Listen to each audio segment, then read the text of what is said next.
তামিম ইকবাল থেকে শুরু করে সাকিব আল হাসান কিংবা মাহমুদুল্লাহ রিয়াদ এখনও সব টাইগার ব্যাটারদের ছাড়িয়ে এশিয়া কাপে সবার শীর্ষে সাব্বির রহমান। পরিসংখ্যান বলছে সাব্বিরের ধারে কাছেও নেই বাংলাদেশের কোনো ক্রিকেটার, এমনকি লোকেশ রাহুল, তিলকারত্নে দিলশানরাও আছেন তার পেছনে।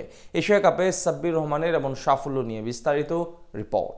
দরজায় করা নাড়ছে 2025 টি-20 এশিয়া কাপ টুর্নামেন্টের বাকি আর মাত্র এক মাস, কিন্তু তার আগে হুট করে আলোচনায় সাব্বির রহমানের নাম। কেননা পরিসংখ্যান বিচারে এখনো বাংলাদেশের সব ব্যাটারদের ছাপিয়ে এই পাওয়ার হিটার, এমনকি এশিয়ার অনেক নামি দামি তারকারাও আছেন সাব্বিরের পেছনে। এ যাবৎকালে টি-20 ফরম্যাটে বাংলাদেশের সবচেয়ে বড় আবিষ্কার মনে করা হয় তাকে। অপার সম্ভাবনা এবং পাওয়ার হিটিং এর বিশেষ দক্ষতা নিয়ে আন্তর্জাতিক ক্রিকেটে আগমন ঘটেছিল তার। অল্প দিনে বৈশ্বিকভাবেও সাড়া জাগিয়েছিলেন সাব্বির রহমান। বিশেষ করে 2015 থেকে 2017 সাল পর্যন্ত তার পারফরমেন্স ছিল অসাধারণ। সেই সাব্বির রহমানকে এখনো মিস করেন অনেকেই। প্রায় 3 বছর হতে চলল লাল সবুজের জার্সি পরে মাঠে নামেন না তিনি, কিন্তু পরিসংখ্যানের দিক থেকে এখনো এশিয়া কাপে সময়ের সেরা লোকেশ রাহুল, সূর্যকুমার যাদব কিংবা দেশীয় সব ব্যাটারদের ছাড়িয়ে তার নাম। বর্তমানে বাংলাদেশ দলের সবচেয়ে বড় সমস্যা মিডল অর্ডার,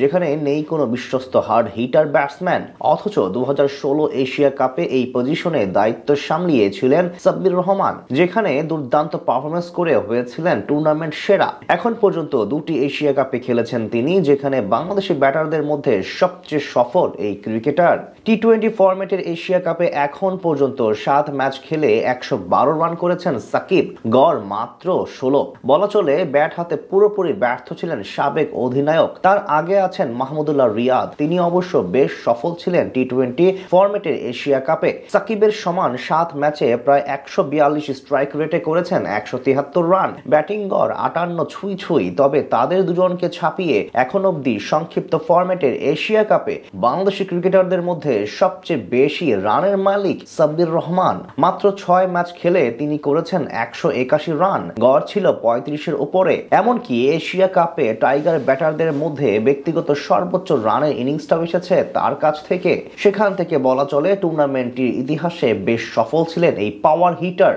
এদিক থেকে তার নিচে আছে সময়ের অন্যতম সেরা ব্যাটার লোকেশ রাহুল ও সূর্যকুমার যাদব। তাদের রান যথাক্রমে 132 এবং 139। এছাড়া সাব্বিরের চেয়ে 50 রান পিছিয়ে আছেন লঙ্কান সাবেক ওপেনার তিলকারত্নে দিলশানের মতো ব্যাটার। পাশাপাশি দাসুন সানাকা, রহমানুল্লাহ গুরবাজরাও আছে টাইগার পাওয়ার হিটারের পেছনে। 2016 আসরে অসাধারণ সময় কাটিয়েছিলেন সাব্বির রহমান। সেইবার 5 ম্যাচ খেলে পাক্কা 44 গড়ে 176 রান করেছিলেন তিনি।